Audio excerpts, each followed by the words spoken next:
This afternoon we're going to talk about some workplace safety issues related to workers' compensation.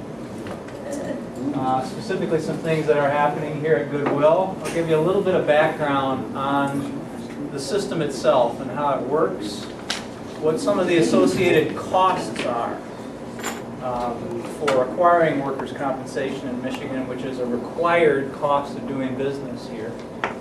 And we'll look at some of the things that can cause the accidents that increase those costs and what we can do to prevent them. That's a big part of my focus, as you know, relative to workplace safety and specifically workers' comp, is to help employers maintain a safe and healthy work environment and keep the costs that are associated with workers' comp to a minimum. So the system for workers' comp is a payment program for employees who are injured on the job. And it's been around for about 100 years as it exists in its current format. Almost every employee in the United States, and therefore in Michigan, is covered under workers' compensation. There are a few exceptions for certain industry categories, but in most working environments, workers' comp provides coverage. Prior to 1912, if an employee got hurt at work, to recover any of the costs that were associated with that, like if they required medical treatment or therapy, or if they missed work, the wages that they weren't earning as a result of that injury, to recover any of those costs, they basically had to sue their employer and show that the employer was at fault. Now, in the negotiations that developed as a result of that, what came out of it was something similar to the no-fault system that we have with automotive insurance coverage. And that is, regardless of who is at fault or what the circumstances were, if it happens at work in the performance of a person's job duties, workers' compensation will provide coverage. In return for that, the negotiating parties basically agreed as well that employees, in exchange for that no-fault coverage, are no longer able to sue their employer under workers' comp regulations. It was the trade-off that was granted for basically a no-fault award system. That's what's in place and has been now for almost 100 years. So, if an employee is injured at work in the performance of their job duties, they're eligible to recover some of the costs incurred or the wages that we lose. How much is that, or what's covered? First of all, it covers lost wages. If a person misses more than about a week's worth of time, they become eligible for coverage under workers' comp.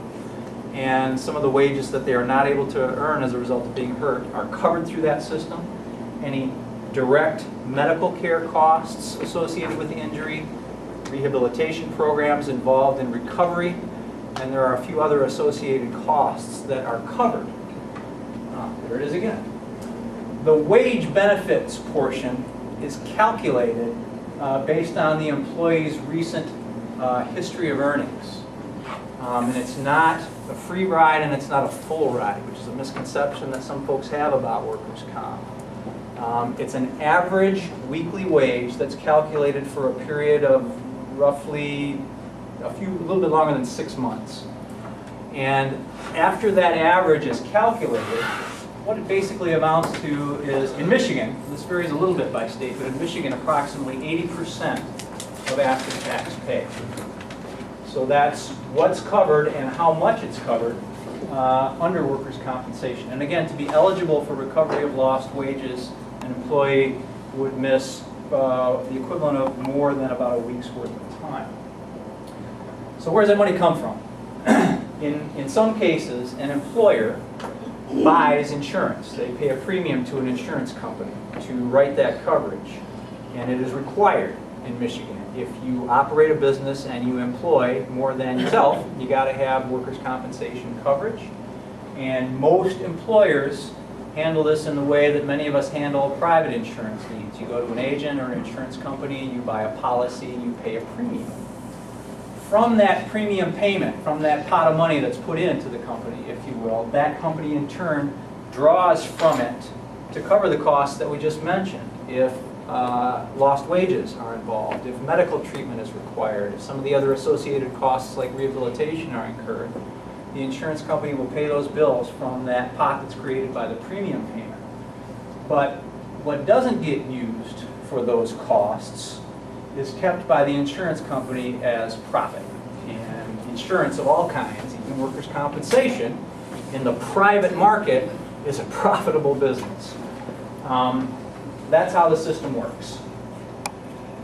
There are other options, however, under Michigan regulations for workers' compensation, and that varies a little bit from state to state. Here in Michigan, there is the option that's known as self-insurance, and there's two ways to accomplish that. For large corporations, some of the automotive companies, for example, until things went sour a few years ago, and some of the larger retail organizations self-insure.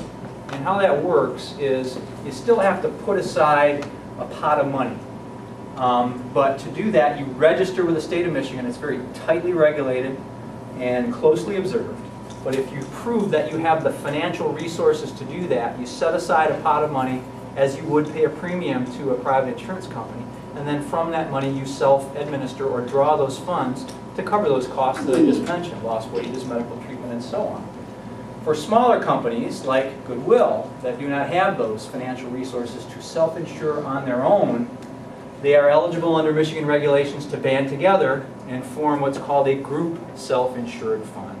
And that's what Goodwill of Southwestern Michigan has done in conjunction with 35 other businesses with a similar mission, a similar scope of operations, all members of the association that I work for, MARO, to form this fund. And that's how the regulations are written. If you are a similar business, you are allowed to band together and form a group fund.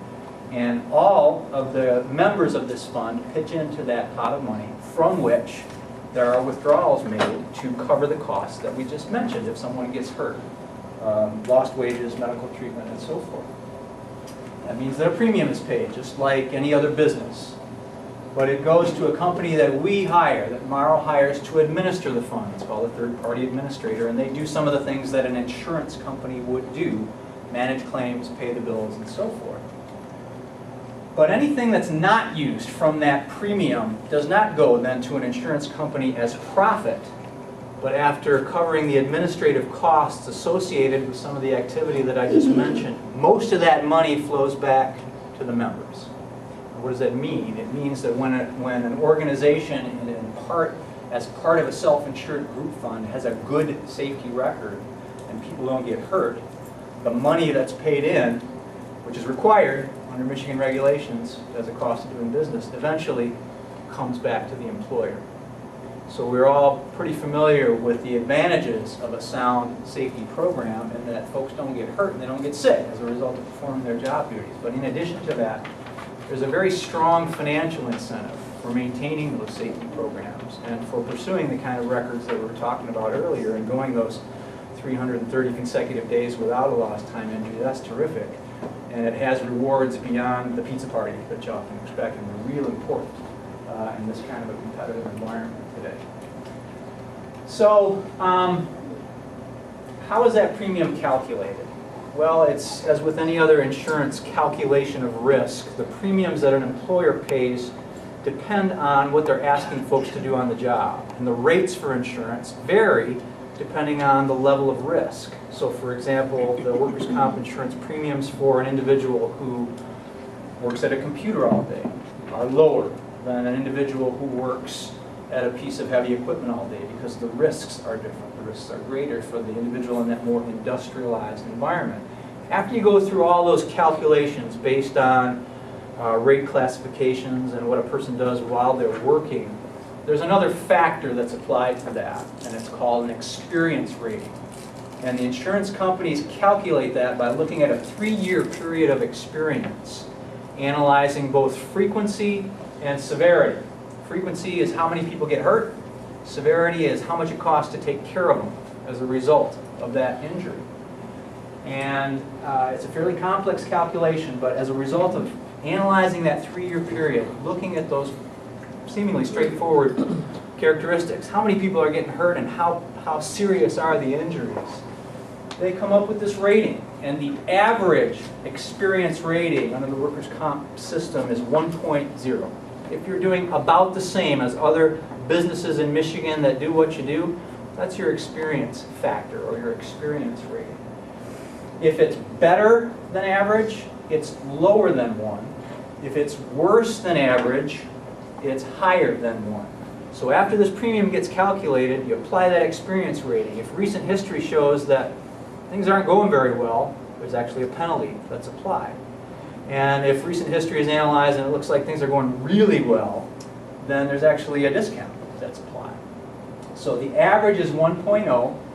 Good safety performance is rewarded in that way, the factor that's applied to the manual premium. And bad safety performance obviously is penalized, and that stays with us because it's a 3-year period for a long time, or a 3-year period that's analyzed. It can stay with you. A bad rating can stay with you for a long time, as can the benefits of a good rating. The average experience rating for the 36 companies that are in the fund that we handle the loss prevention and safety services for is about a 1.1 right now. That's the average of all those companies put together, which is just above average or below if you look at it in terms of the penalty. It's pretty competitive, actually. To get less than a 1.0 experience rating, you have to have a consistently excellent competitive safety record. So a 1.1 on the whole is doing okay. We'll give you some indication about the experience here at Goodwill. The organization joined the MARO fund back in the year 2000 at a point when the safety record was not very strong. And when, as part of the analysis that took place when this Goodwill joined the fund and reviewing those records and establishing the experience rating, it was actually calculated as a 3, which is off the charts, not good. Okay. The highest that I've ever seen. I've been doing this for 17 years. So not good.